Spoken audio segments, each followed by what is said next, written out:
Hello, everybody. Welcome to the Buckeye Weekly Podcast. I am Tony Gerdeman, here as always with Tom Orr. Tom.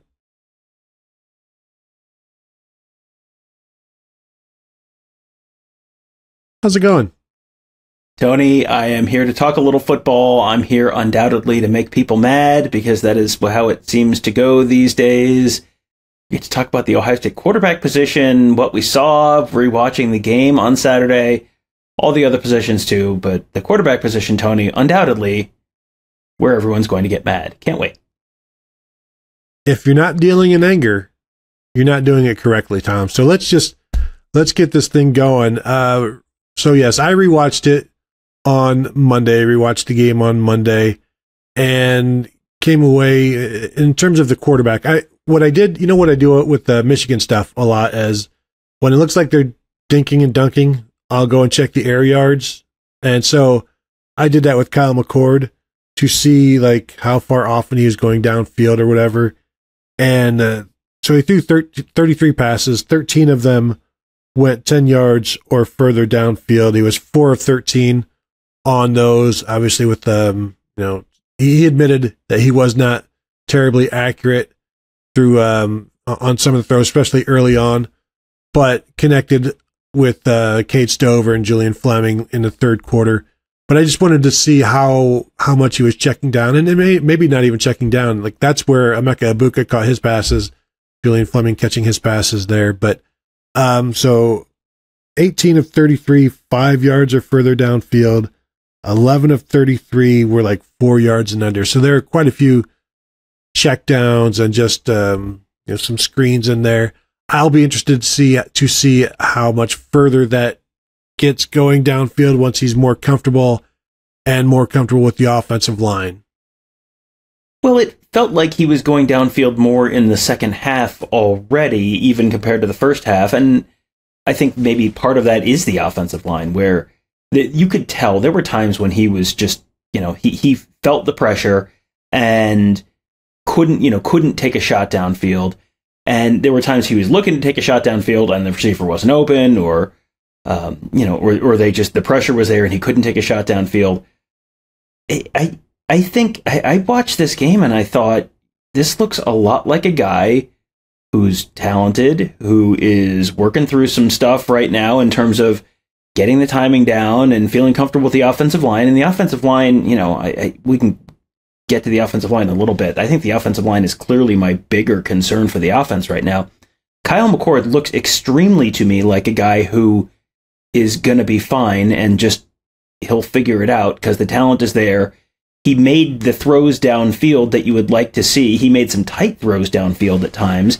He just missed on a couple of others. Like I know that everyone has to freak out about the quarterback because that's just the thing that you do, but watching that game, even knowing, hey, they're only going to score 23 points, it looked like the quarterback is not the reason you're scoring 23 points on the day. Unless you're talking about his attempted quarterback keeper on fourth down near the or third down rather. Notwithstanding, but he was 10 of 16 for 145 yards in the second half, 3 scoring drives there in the third quarter, and I think maybe the fourth quarter as well, but that doesn't include the 24-yard touchdown pass to Marvin Harrison that got taken away. So 10 of 16 for 145 yards and a half. That was obviously, he was comfortable there. And at times he was patient behind the line of scrimmage. He was moving around in the pocket. He was moving out of the pocket, back into the pocket, looking for receivers. So he got way more comfortable. Obviously, he's going to be comfortable against Youngstown State. If he's not, then you've got some issues. I don't expect that to happen. But clearly, this was a thing where early on, as with anybody, first start in 2 years for him. It's not going to be a surprise if there are some butterflies or some issues, and he was not as accurate in the first half as he was in the second half. But I'm with you, like, nothing that I saw in that second half was a huge like red flag. This is not the guy. Now, people may obviously want to see Devin Brown. That's fine. We all want to see Devin Brown. Certainly more than we saw him last week, and we will. and we'll be able to make some judgments there. But the idea that, based on what we saw on Saturday, that Kyle McCord just isn't the answer, I disagree with that. I'm not saying he is the answer. I'm saying there's nothing that we saw from him that says he isn't. Exactly. Yeah, I looked at that and thought, yeah, this is absolutely a guy who could lead Ohio State to a Big Ten championship. Would he have led Ohio State to a Big Ten championship if he played exactly like he did week one every week of the season? No. But good news, guys, especially younger guys who are making their first year starting, typically improve quite a bit over the course of the season. I think everyone just, when they think of CJ Stroud, they think of the Georgia game and they think of the Michigan State game in 2021, and it's like, well, they score touchdowns every time they have the ball. Why is Ohio State not averaging 7 points per drive right now? And go back to the start of the 2021 season. Look at CJ Stroud against Tulsa. Look at CJ Stroud against Minnesota. Look at CJ Stroud against Oregon. It takes a while. The start of the season guy is not the finished product. It never is. That's JT Barrett in 2014 was 9 of 29 against Virginia Tech. I mean, the start of the season is not the end of the season. Ohio State has a couple weeks where they're going to improve, and everyone I know is right now going, yeah, but Sam Hartman is good. Sam Hartman's played Notre Dame and Tennessee State, so we'll see how Sam Hartman looks against Ohio State. It is a first-time starter. You are not going to get perfection at the start of the year, no matter who it is. And I really am absolutely baffled at the people who are absolutely sure that Devin Brown is better than Kyle McCord right now, based on, I mean, maybe he is. He might be. We've seen more of him than probably the average fan at home has, and that's still not a whole heck of a lot. And he didn't play in the spring game this year, and he didn't throw a pass last year, and he threw 3 passes on Saturday. Maybe he is. He could end up being. That's entirely possible. But the coaches who have seen all of the practices in the spring, all of the practices in the fall, felt like McCord was ahead of Brown. So I think everyone really kind of needs to just be a little bit patient on this one, because it may end up being Brown. It may end up being McCord. But right now, looking at McCord, I had the same exact thought that you did, which is there's nothing here that tells me, no, this is not going to work. This will never work with Kyle McCord. Like, that's just that is not what happened on the field on Saturday. Yeah, I'm willing to let the play on the field dictate my thoughts on who should be the quarterback, not the non-play on the field. Basically, I'm willing to watch both guys and see which one I think is better, and say, hey, I think this guy should be that player. That should be the starter. And so far, based on one game, I think Kyle McCord should be the starter because obviously he played better, just based on the small sample sizes. But we'll see more from Devin Brown. And Tom, I know you said first-time starter, and I already heard a bunch of people saying your first-time starter as an actual starter and not a fill-in starter against a real team on the road. Yes. So we have to throw all of those in there to just counter the actuallys. I think everybody should just continue to remain patient. No quarterback is a finished product on their second start or third start or eighth start. So give him some time. And if he continues to throw for 230 yards or whatever, and you win by 20 points each week, maybe you'll be happy. Maybe you won't. We'll see. I do look forward to seeing Devin Brown actually in the offense, controlling the offense, seeing what he does. So we'll have something to talk about next week regarding the quarterbacks. Anything else on McCord? I just scrolling through my notes here. I mean, he had a couple nice plays that when I'm on the field, I don't always see because I've got a lot of linemen between me and where the ball is sometimes. There was a play where it was like a 3rd and 8, and did a really nice job just buying time and then finding Chip Trayanum for a first down. There was just a lot of that, just kind of little stuff in the second half that it was just, he had the one run in the first half where he picked up 6-7 yards. Like that, this is just the little stuff that Ohio State fans have been screaming that CJ Stroud can't be the quarterback because he's not willing to do this. So, so now, it's one play, it's a 6-yard gain. It's one play, it's a scramble, and you buy some time. But that's the kind of stuff that it's going to get better over the course of the season. He's going to improve in those areas. And those are the areas where you can improve. Like JT Barrett, when JT Barrett was the quarterback, he was great at doing that kind of stuff. But JT Barrett had some physical limitations where he did not have the arm that Kyle McCord has. JT Barrett probably could not have made that throw to Marvin Harrison from the far hash into the corner of the end zone. And, it didn't count because Marvin Harrison's heel hit the sideline a little before that. That was not something that changed the play. It was just the play didn't end up counting because of the penalty. But, the ability is there in McCord to do all that stuff where the ceiling is pretty high. Once the stuff sort of starts to click, he gets a little more comfortable. It's all there. I look at Kyle McCord and I am not yet saying like this is a guy you can't win a national championship with him. Like that's I don't think there is a rational case to be made right now that he is there's no way you win a national championship with him because there's stuff he cannot do. I don't think there's a rational case for that right now. Yeah, after the game he was asked what throw was his favorite, and first one he mentioned was that throw to Julian Fleming, like on the right hash, in between some coverage, and Fleming caught it and ran with it a little bit. That was he gunned that one in there. That was an impressive throw.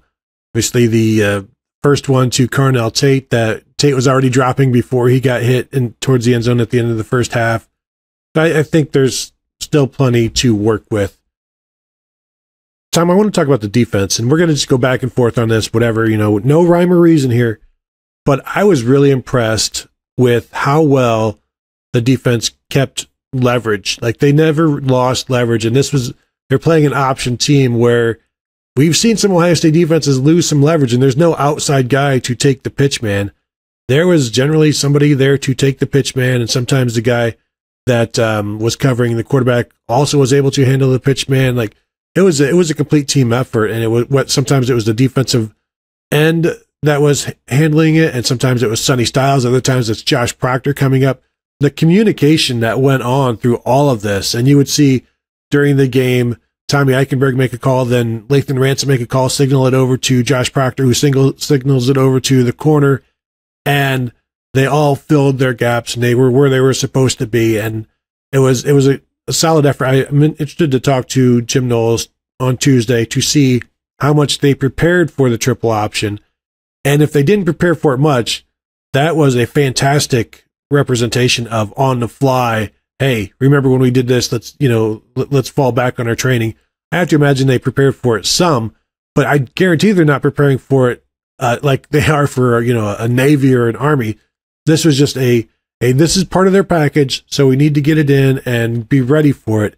I doubt they just 80% of the time they're they're dealing with options. So I thought they did a fantastic job with that, and I'll credit Sonny Styles with some of that because that dude can cover some ground and can make up some ground. And there are times where he was he should have been able to the ball carrier should have been able to get to the corner on him. And not only did they not get to the corner, like he met them towards the backfield instead of heading upfield with his angle. He knows how fast he is and how well he can move, and so he did a great job just covering so much ground, whether they're running to his side or running opposite his side, and whether he was at nickel or whether he was at a Sam. It was an impressive effort by him and by everybody on defense. Yeah, he's kind of like the flip side of the little speedy wide receiver who, they talk about him outrunning angles because it doesn't look like he's moving that fast on film, and then you watch him in the game and he's running past people because you're not calculating your angles correctly because it doesn't look like he's that fast. That feels like Sonny Styles on defense, where there was one point where there was, in the span of maybe 5 plays or so, he knocked out a guy on one sideline who was, I think, some kind of a wide pass or an end around or something. And then a few plays later, knocks out someone on the far sideline on the other side of the field. So, he is really all over there. As far as defending the option goes, I think that's one of those things where that's sort of this like low key stress test on a defense and how solid is a defense. It's like you're pressurizing you're flushing all the toilets in a new stadium for the first time. Like, can the system handle this? And the Buckeyes handled it. That was, the triple option is just really, you have to be assignment sound. You have to be disciplined. And they were really good and disciplined. They were constantly had guys, it wasn't just one guy making a tackle. There were 3 guys who were there. Everyone was in the right spot. You had, they ran a reverse at one point, and Sonny Styles and Tommy Eichenberg and Jack Sawyer are all kind of getting out there. It was not just one person. And I think that was one where Sonny Styles knocked the guy out of bounds, and they probably even took a loss on that. That's a reverse. That's a play that's supposed to catch you out of alignment because you're supposed to be cheating the other way because they've shown you the other way, so you should be cheating. And then they catch you out of alignment by going the other way with the reverse. And the guys were there. There was a play where they took a deep shot downfield, you sort of fake the triple option, and then the quarterback takes a little step back and then just chucks one down the field. And the idea, again, is, okay, they're going to be, they've seen the triple option so many times. You're going to suck the safeties up. They're going to bite on that run action, and then you can run the receiver behind them. And it was, I think, Denzel Burke and Lathan Ransom were both running step for step with the receiver and had the guy bracketed, and there was just nothing there. That's the kind of play call that when Indiana's running it in practice, they're going, we're going to get these guys. We're going to score a touchdown on this one because they're going to, and it was just, there was less than nothing there. It was, this is not, in terms of personnel, the team that's going to stress Ohio State the most, but it was a really, really good test for, is the discipline going to be there? Are you going to have 11 guys doing their jobs, or are you going to have guys out of position trying to play the hero ball thing that we have seen over the years? And everyone just did their jobs, and they rallied to the ball, and it was really just a very fundamentally sound performance.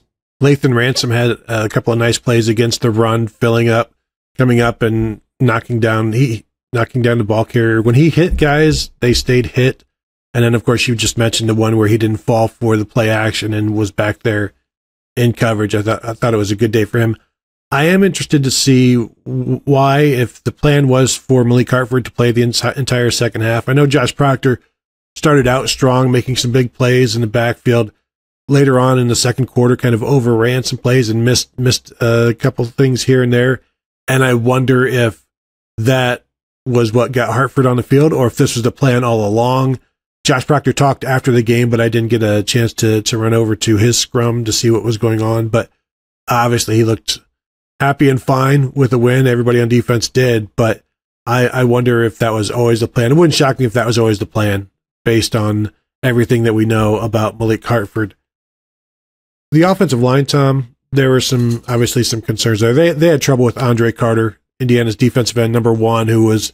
Oh, did they? Yeah, you may have missed this. You didn't, Tom. You saw this. He was knifing through. I think Josh Simmons missed him. I think Donovan Jackson missed him.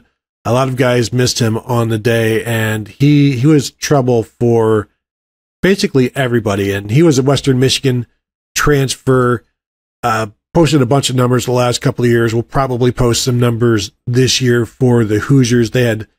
He was the guy that blew up the Kyle McCord run attempt for the touchdown. Chip Trayanum had him blocked, but McCord went the wrong way. So he was impacting everywhere. The other guy was Aaron Curry. 44, the linebacker. Yeah. Basically, I wrote down here, Ohio State had trouble with the 2 AC units, both Andre Carter and Aaron, whatever he was. Those guys were making Aaron Casey, I believe. Yeah, and I can tell you there was no AC on the field, so that was not the issue. Yeah, there were a couple guys like that who make plays, and I think the default response, if you're just watching on TV, is to say, well, these guys play for Indiana, they can't be any good. And anytime I hear that, my thought immediately goes back to the Khalil Mack game at Ohio State in 2013, where Taylor Decker was a bum, and he never did anything else ever again because he was getting just whipped by this kid from the MAC. He's from Buffalo. How good can he be, right? I think you gotta kind of wait and see a little bit on that. I think there is more reason for concern with the offensive line than there is with the quarterback position right now. I am just the quarterback position feels like one where that's going to get figured out. The talent is there; it's going to get figured out.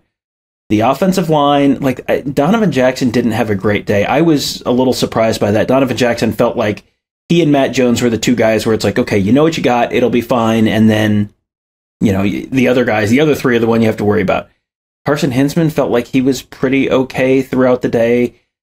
But yeah, Simmons didn't have a great day at left tackle. And, when you've got a guy going between Simmons and Donovan Jackson, you never, you can't put 100% of it on one or the other because you don't know for sure on any given play what the assignment was. But it felt like there were several times when Simmons, someone was coming unblocked and Simmons was standing there not blocking anyone. And that kind of makes me go, that feels like probably the plan was not for you to not block anyone on that one. So, I think that's a little bit of a concern.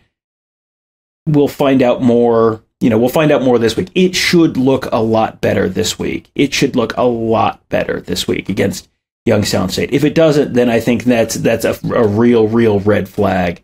But I think the offensive line could be, with all the talent around it, the offensive line, there are probably workarounds for some of the stuff. And we saw them keeping tight ends in more. And I think you get the sense you might see more 12 personnel this year to have tight ends and more, or keep Chip Trayanum in there as a fullback to have someone else to help out with pass pro or whatever it is. It's just that, there are workarounds for we're not totally confident in our fill in the blank position on the offensive line. You can, there are ways to make that work. When I did my closer look series looking at all of the newcomers with Josh Simmons, one of the things that I noticed is that there were very few pancake blocks.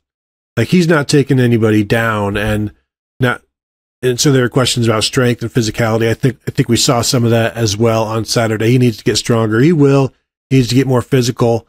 A lot of that is, I think, just mindset and catching up with the speed of the game. I think that maybe caught him off guard a little bit. And again, Andre Carter is faster than your typical defensive end, so we'll see how he bounces back this week. Tom, what do you have on your list? Let's see. I wanted to talk a little bit about Chip Trayanum and what he did blocking, what he did in the run game. He just, he was obviously the leading rusher, so that was pretty easy to tell from field level on Saturday, and had several plays where he bounced it outside. He just, I talked earlier about the workarounds for an offensive line who might, you might have issues in terms of run blocking or pass pro. It kind of feels like Chip Trayanum might solve some of those issues where, there are going to be plays that Travion Henderson makes that absolutely wow you. But Chip Trayanum looked like he was maybe doing the best job of anyone of making the first guy miss or bouncing it outside. And, there's too much traffic in the middle. There's not a good running lane. You can, he kind of gets it to the right spot. Travion every once in a while will miss a hole, will just not get it to the right spot. I think Travion Henderson probably has a brighter future in terms of like higher NFL draft pick than Trayanum does. But Trayanum, in some situations, it feels like he might be the better option for them in some spots here. I don't know I don't expect him to be the team's leading rusher this year or anything like that, but given the offensive line, I think I'm expecting Chip Trayanum to maybe have a bigger role on this year's team than I would have thought 7 days ago. Yeah, definitely a bigger role. He's more immediate to me. Like, he's more consistent, and I think he does a good job of keeping the offense on schedule. He did have one where he was tackled in the backfield, and talking about making the first man miss, there were some plays where nobody was going to make the first man miss. One of those was Chip Trayanum getting tackled, chopped down in the backfield. So there are some things that you just cannot do when you're getting hit as soon as you get the ball. Travion Henderson, I know people have been upset about his inability to make the first man miss. A lot of times when he's trying to make that first man miss, there's a second man right there on Saturday. So he would have had to make the first two guys miss, which is asking somebody. He's not Barry Sanders, so don't ask non-Barry Sanders people to do Barry Sanders things. But with Chip, you feel like if you just continue to give him the ball, you're going to get way more good than bad. You're going to stay on schedule. You won't be into it rarely will you be into a 2nd and 13, or when you get it on 2nd and 2, it's not going to turn into a 3rd and 5. And now what do you do? It's just, there's a level of, I guess, reassurance, which is strange considering his history and the fact that if you just get down to it, he was like a 3-star running back out of Akron that Ohio State didn't really want at the time, except for maybe defense. Then he comes back to Ohio State after 2 years running the ball at Arizona State to play defense. And then, of course, last year, hey, we need you here on offense because everybody's injured. And now he comes into the situation. We saw him in camp. He looked like the number 3 guy in terms of the way the rotation was going, but he was the second guy in this game. And the sizable role that he can have as running back and fullback and whatever else, I think you're seeing the blooming of an Ohio State fan favorite. Yeah, it does feel like he's going to be someone who people are constantly calling for him to get more carries and to play more often. He just sort of fits that niche. And, as an Ohio guy and as someone who's had kind of the weird and winding career path that he has, it's nice to see him end up in a spot where he's potentially going to get to live out that dream. He wanted to be an Ohio State running back coming out of high school, and that opportunity was not available to him then. And he took the road less traveled via Tempe, and then ended up, back in that spot. And so he got a chance to do it against Michigan last year, and now has a chance to do it potentially all year long this year. So yeah, he just feels like someone who might be, the guy who helps, who kind of gives you a workaround. He's a little bit of a duct tape for, hey, this isn't working the way it should. Okay, we can't fix the actual problem, but we can duct tape this a little bit and kind of make it work. And that may be his role there. One thing that I noticed during the course of the game was Davison Igbinosun. Man, he plays with an edge, and sometimes that's good and sometimes that's bad. But man, he is out there and he is going hard all the time. I mean, he almost got thrown out on the third play from scrimmage or something like that. He had a pass interference call at one point, but he is physical. He's going to make you earn it, and he is not going to pass up a chance to hit somebody. So, he's another guy who, no Ohio State fan has ever liked any cornerback during their actual playing career. That's just how being a cornerback is. But, if people are willing to overlook the fact that he's a corner, he might be another one of those guys that Ohio State fans just, big hitter, a little bit of an attitude. Like, I think he might be someone that Ohio State fans really like sometimes. I think he was also kind of rubbing off on Jordan Hancock, because Jordan Hancock had a heck of a hit in this game as well. Lost his helmet on that one, but the attitude, the physicality that they're playing with, the confidence that Denzel Burke has right now is befitting a standout cornerback, and he played well. And looking forward to seeing how he does against better quarterbacks.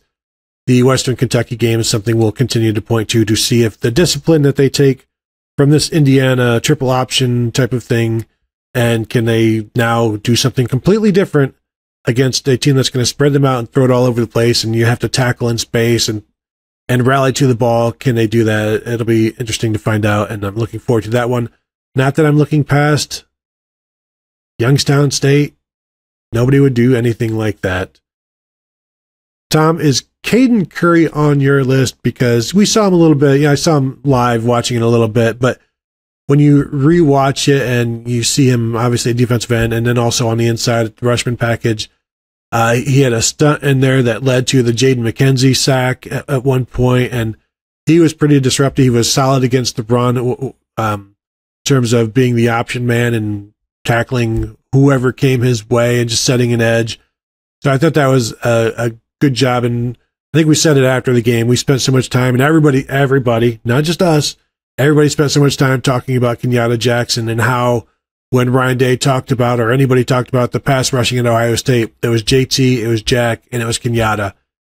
And then later on they started to, oh yeah, don't, Caden Curry is there as well, but he was out there. He was one of the 3 defensive ends that rotated consistently throughout this game, and Kenyatta Jackson played later, but Caden Curry is going to be a fixture on this defensive line, first, second, third, fourth down. He is, and what's really interesting to me is all the stuff you just said is true. And he's worked his way to basically being in the rotation at defensive end.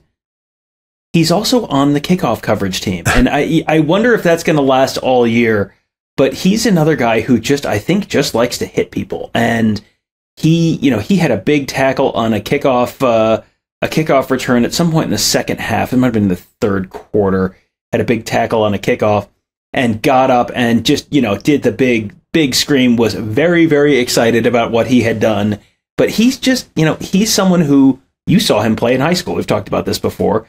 And he's one of those guys who every year there's a guy or two in the recruiting class who, man, all the coaches love this guy and love the attitude and love the work ethic and love the, just all the sort of soft factor stuff that ends up making you a really good football player. He kind of has all that stuff. And he's someone we've been talking about for so long that I wonder if was like a situation this year where everyone had talked about Caden Curry a bunch, so it wasn't new that Caden Curry was doing this stuff. It was new that Kenyatta Jackson was doing this stuff. So that's why you heard much more about Kenyatta Jackson this fall. Because, he played a bunch during the game too. It's not like he was getting talked up and didn't play. But it just, Caden Curry was just, I don't know, maybe he was, of course Caden Curry's going to be good. And of course Caden Curry's going to be playing. Everyone knows that. He's been, we've been talking to you about him since he was in high school. So it's just so interesting that he, it felt like, okay, maybe he's gotten passed and by Kenyatta Jackson, and then a very, very enthusiastic, nope.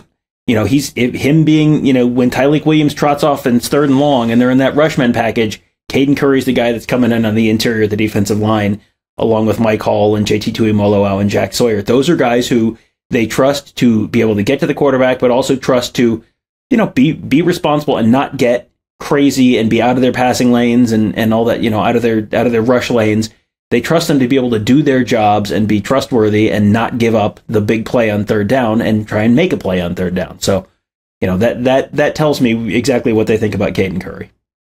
Yeah, and in high school until his senior year, he played defensive tackle, so he is used to that interior stuff, and he's extremely quick. He was, 6'2", 6'3", 250-pound guy on the interior and was outstanding.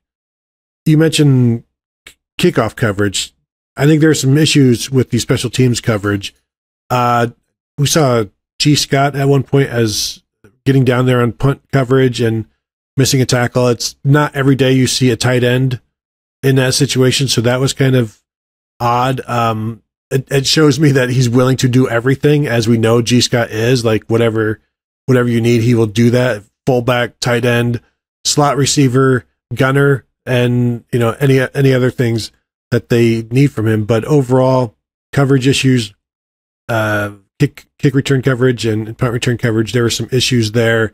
When you've got Jaden Fielding making a tackle, when you've got Jesse Mirko making a tackle, that is concerning. I think the Fielding one, there was a block in the back, but still, it shouldn't necessarily get down to that guy.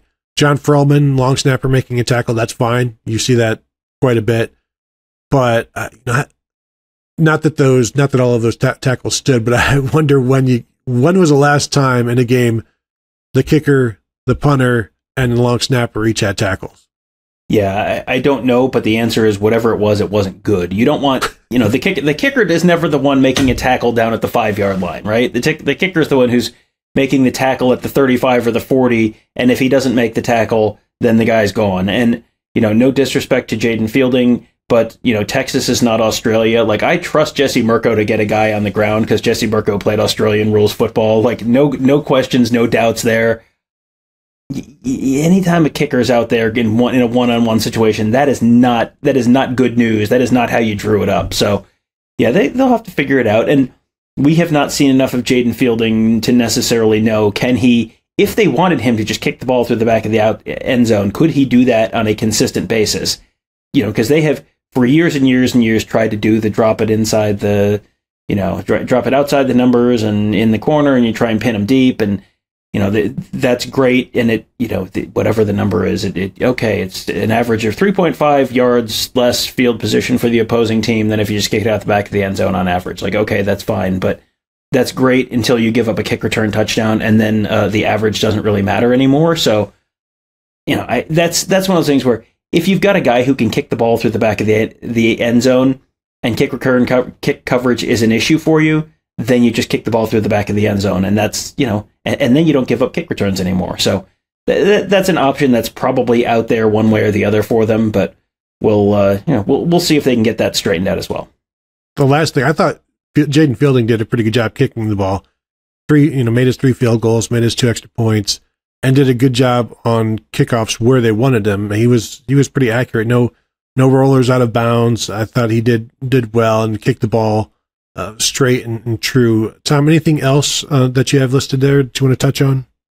A couple notes on the CBS production, including the you don't, just because you can do something doesn't mean you have to. It was like at one point they did like a spinning shot around the sideline reporter, and it was like you could just shoot that plane, like it's fine. You could just do the shot the way you always do the shot. It's okay. The CBS football music hitting over a majestic drone shot of a 75% full Memorial Stadium. I mentioned this in a show a couple weeks ago, like I wasn't emotionally ready for that. And boy, it was exactly as weird as I thought it was going to be, like exactly as weird as I thought it was going to be. And finally, Tony, I don't care for the starting lineup graphic that had 14 names on the Ohio State defense, but had no Ty Hamilton or Tyleik Williams, but had like Cam Martinez on there. What? That you have like 7 safeties on your starting lineup graphic? Like, what if you just put the starters on there? There's a reason they've done it that way for a long time, because if you just list all of the names, then it doesn't really tell me that much. And I want to apologize. I called him Jaden Fielding. Based on the CBS broadcast, it is actually Jaden Felding. That is my apology to the Felding family. Also, Marlon Williams, good job on your 2 touchdown runs in that game. It was not the best effort. Has not been the best effort for a lot of broadcasts that I've seen, especially the broadcast referees who are not getting things. They're not on the same page as the replay officials by any stretch, and it's been hilarious, if not uncomfortable, if not outrageous that they are not on the same page. Like, oh, this is clearly like the JJ McCarthy thing. Every bit of his body is clearly past the line. They're going to turn this into a illegal forward pass, and then of course the play stands. And there are others like that all weekend long where some of this stuff shouldn't be as just 50-50 as it is, but clearly it is. Like, everything is turned into targeting. Nobody knows what anything is anymore. Yeah, targeting. I'm fully prepared for targeting to be something that no one understands. But yeah, it was. I mean, the hit on Carnell Tate in late in the first half looked like targeting to me. It looked like targeting to Gary Danielson or Brad Nessler, whoever it was. And then nope, didn't even like stop the game to review it. So yeah, it's going to be another football season, which in the good ways and the bad ways. Speaking of Gary Danielson and Brad Nessler, they had a thing at the beginning of the game where they showed them calling the Wisconsin-Michigan State game in Tokyo in 1993, which was a game of extreme importance to Ohio State, because if Wisconsin had lost that game, Ohio State would have gone to the Rose Bowl. And then Wisconsin won that game and went to the Rose Bowl ahead of Ohio State. And, the shot of Gary Danielson and Brad Nessler and how young they looked, and then me going back, wait, that was 30 years ago, and going, oh, no, oh, man, that is troubling that was, because I remember that game, and that was, I was not emotionally prepared for that being 30 years ago. Makes your knees hurt just thinking about it. So that will do it for this episode. I want to thank you, of course, all for joining us here. Come find us at BuckeyeHuddle.com for the price of a lousy chain store pizza. You can become a member, a monthly member, or you can go annual for the price of just a few more lousy chain store pizzas. You can go annual. Also, you can find us at youtube.com/BuckeyeHuddle and Facebook.com/BuckeyeHuddle as well. So thank you all for tuning in, and we'll talk to you guys later.